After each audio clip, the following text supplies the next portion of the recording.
Welcome into Huddle Up. I am Leonidas Delyannis. Thank you so much for everyone who's tuned in. I know it's been a few weeks. It's been, I think, 3 weeks since I last recorded my last podcast, but it's because I moved into college. I'm back here at Syracuse in my dorm room. We're still trying to figure out the setup of where I'm actually going to be recording it. So right now, it's at the desk right behind the closet, but moved in, kind of had to get situated, and just had a few different things pop up. So I haven't really been able to make one as of recent. But in this episode, I know there was college football this week, but I really just want to talk about the NFL in this first week of this NFL slate because there was so much shit that just came down that really you wouldn't going in. I didn't expect it would have gone out like this. First of all, you got to talk about that first game of the NFL season, the Cowboys versus the Eagles. I want to start off with the Cowboys in this because the Cowboys were a team that going in, even before the Micah trade, truthfully, even as a Commanders fan, I was very high on them.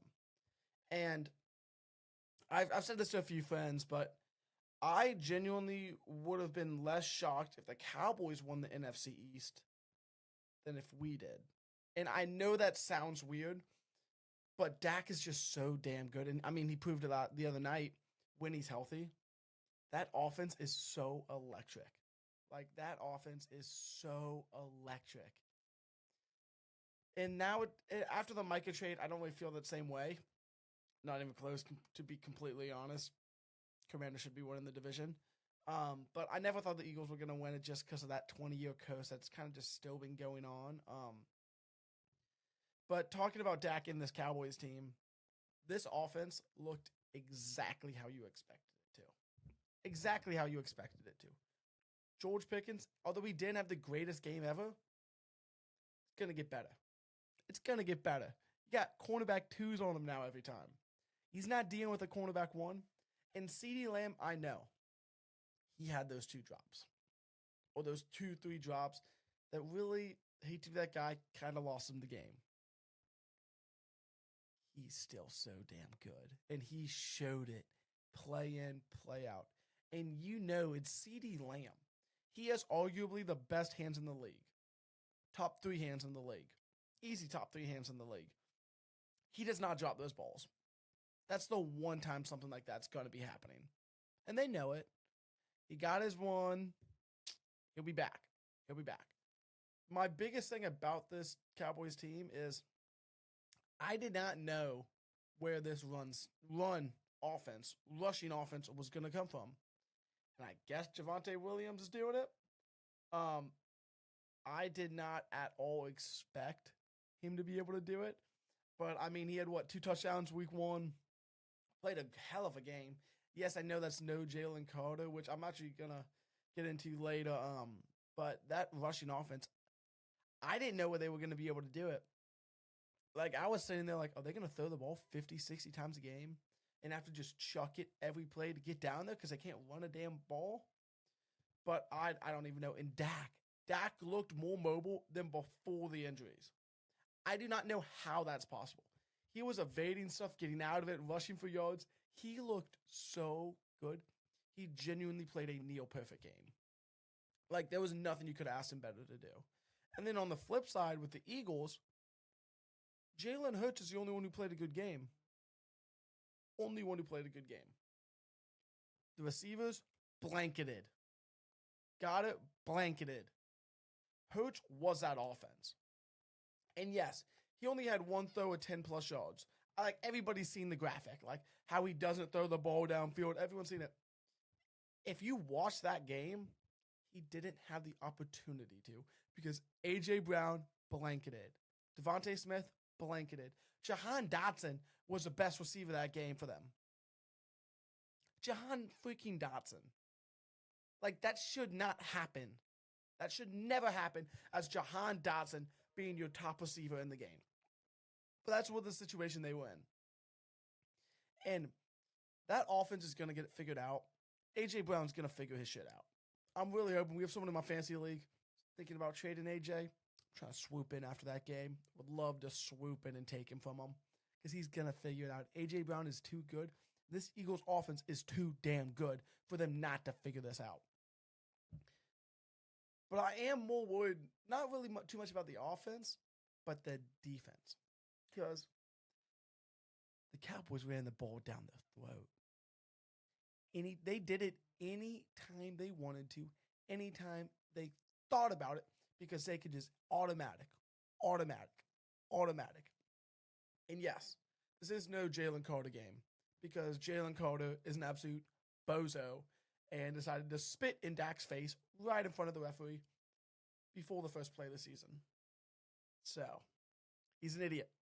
I get it. And Jalen Carter is one of the best defensive players in the league.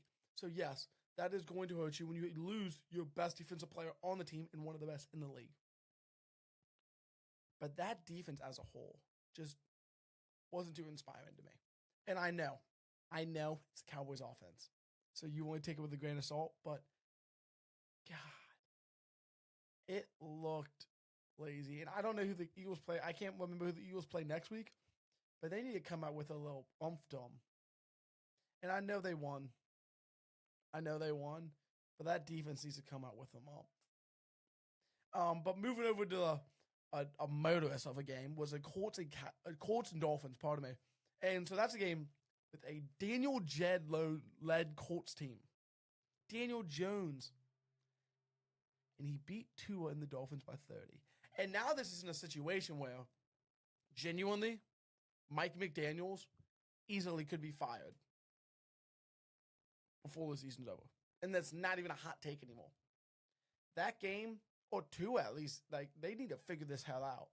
Because that offense is perfectly curated to strictly Tua. And Tua couldn't even run it. Like, that game was so bad. I mean, shit, I had Tyreek Hill on my fantasy team.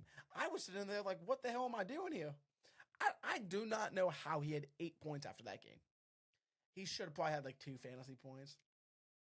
Tua just got whopped.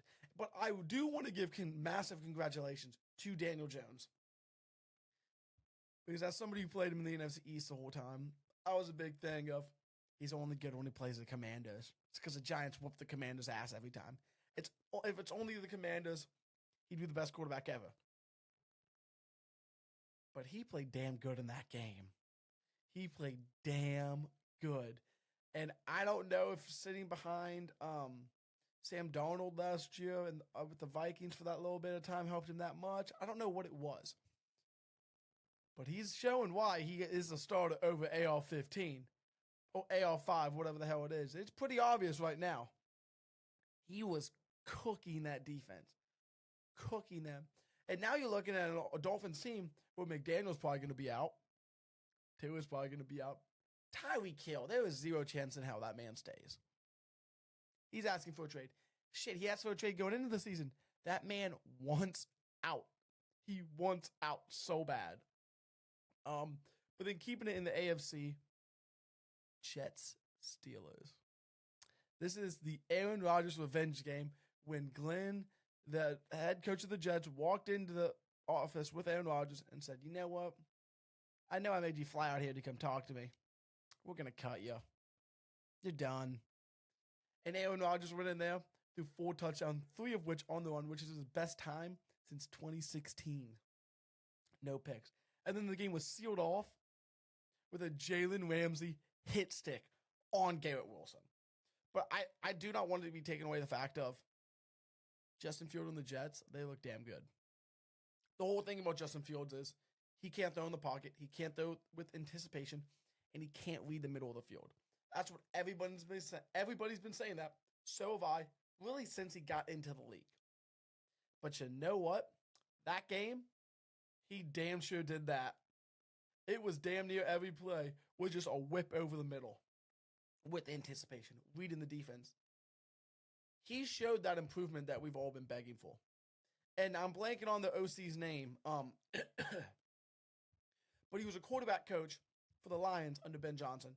And he was kind of like Ben Johnson's protege. And he went with Aaron Glenn to the Jets to be the OC there. And goddamn, does that offense look good. They got that perfect mixture against a good Steelers defense of those quarterback runs, those zone reads, all that. and then also being able to use Justin Fields in his connection with Garrett Wilson, his number one target from Ohio State. Everybody knew it should have been able to just be a seamless transition with Garrett Wilson, and it's looking that way. There's a few pretty deep balls, and goddamn it, I might be getting back on that Justin Fields train because I love Justin Fields. But it was never, he couldn't put it together ever, it seemed. And it seems like he's finally kind of getting back to what he does and having fun again. Like, he looked like, for really the first time in forever, he was having fun playing football again. And that's a great feeling to see. But I don't want his game to take away from the fact Aaron Rodgers looked damn good again. I got so sick over this offseason of everybody telling me he's washed. He has nothing left in the tank. There's nothing there. He's ass. He's ass.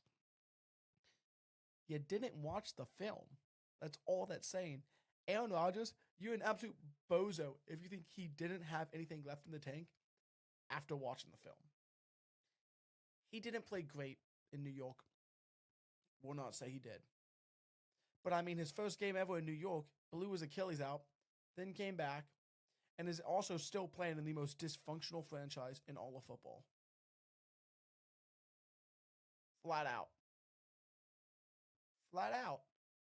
It was such a bad franchise. Aaron Rodgers is the most talented quarterback of all time. Based off of just talent alone. Most talented quarterback of all time. And I will stand on that till I die. I love that man. And he is damn good. And he is going to have a damn good season this year with that Steelers offense. But enough about them. I do need to talk about the Lions and the Packers because we'll get into the Commanders later. But as a Commanders fan, we play the Pack next. This is a Lions team that lost Aaron Glenn, the Jets head coach, Ben Johnson, the Bears head coach, the quarterback coach who's now the Jets OC, on top of a lot of players. And it honestly was very apparent when they played the Packers. And it's kind of hard to look at in between it and go, all right, are the Packers that damn good? Or how do I judge the Lions? Like, that's what I'm kind of in between. And yeah, I do think the Packers are a damn good football team. And I think Thursday night's going to be a hell of fun. And I cannot wait for this. I cannot wait for this. But I think we're going to see a big regression from the Lions. All the running the ball, like that was a bread and butter last year. Gun it up the middle with Gibbs. Gun it up with Montgomery. They got no push at any point. Goff looked rattled. He looked a bit rattled. Amon-Ra's still Amon-Ra, so you don't got to worry about that. But nobody even on the defense looked great. It really was a bad game.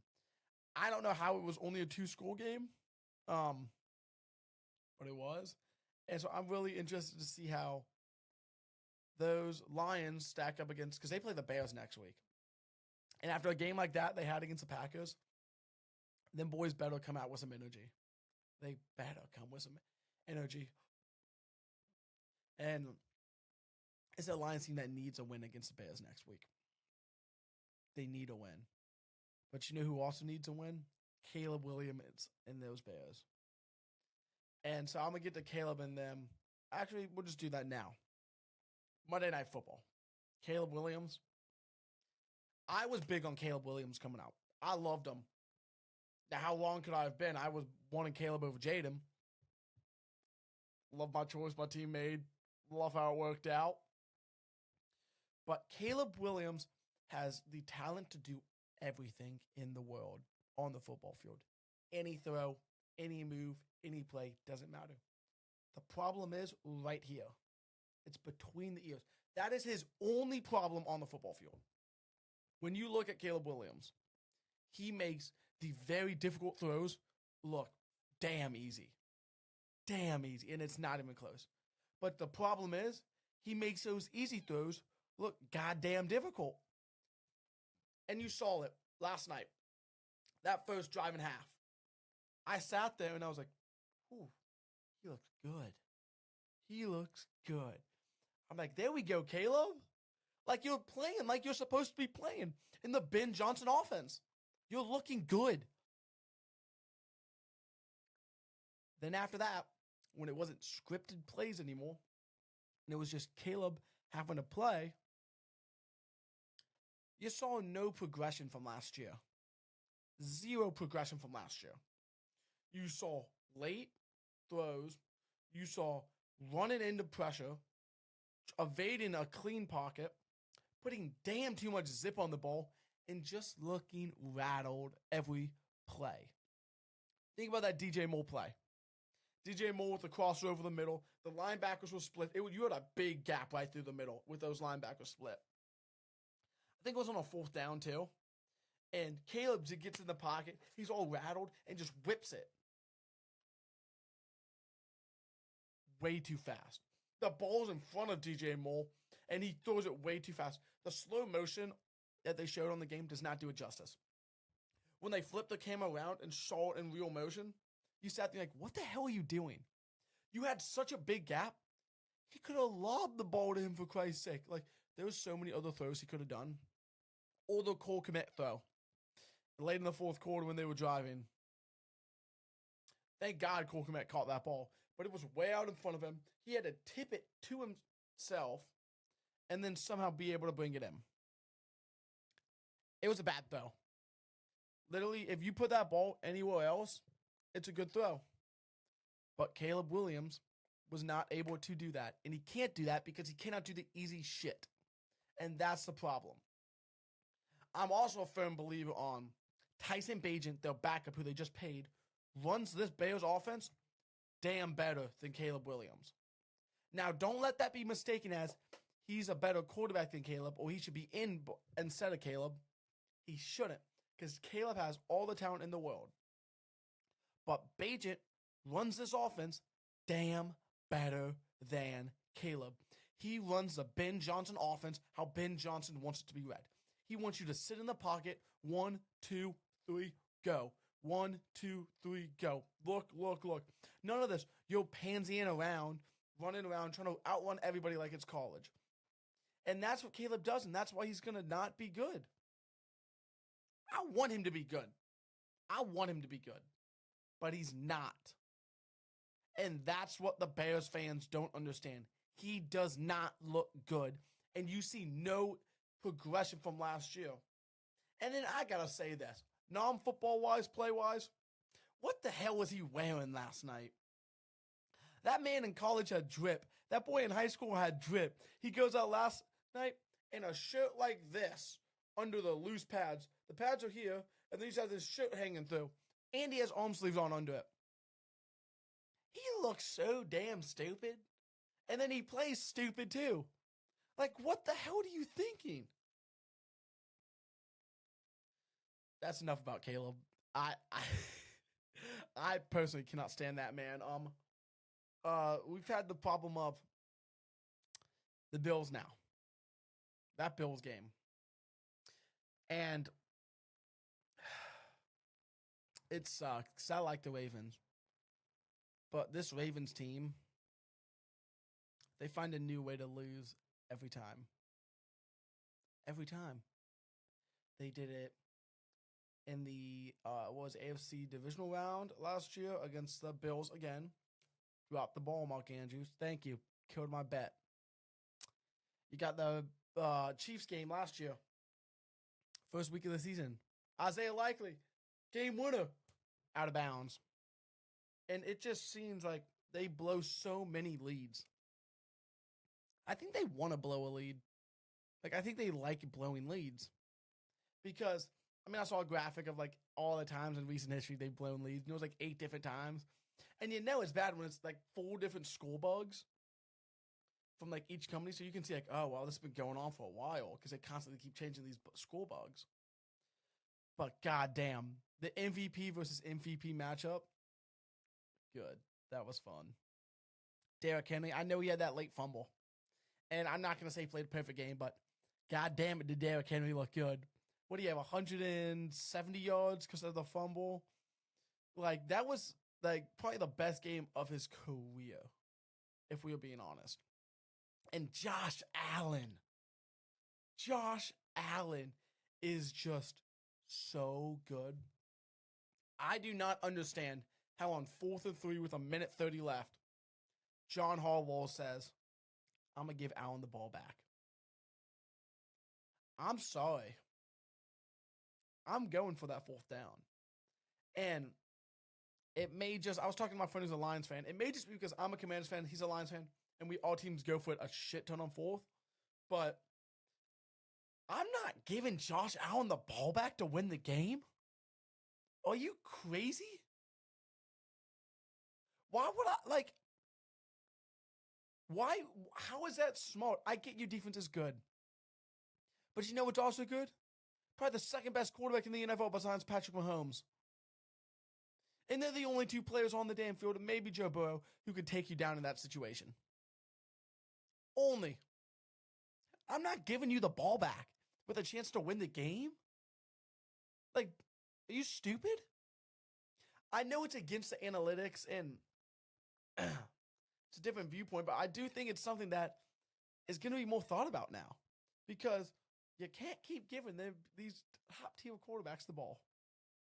And what you did by it was give us an instant classic that's up there with that 2018 Rams-Chiefs game that Goff versus Mahomes, a 54-51, I think it was the final score.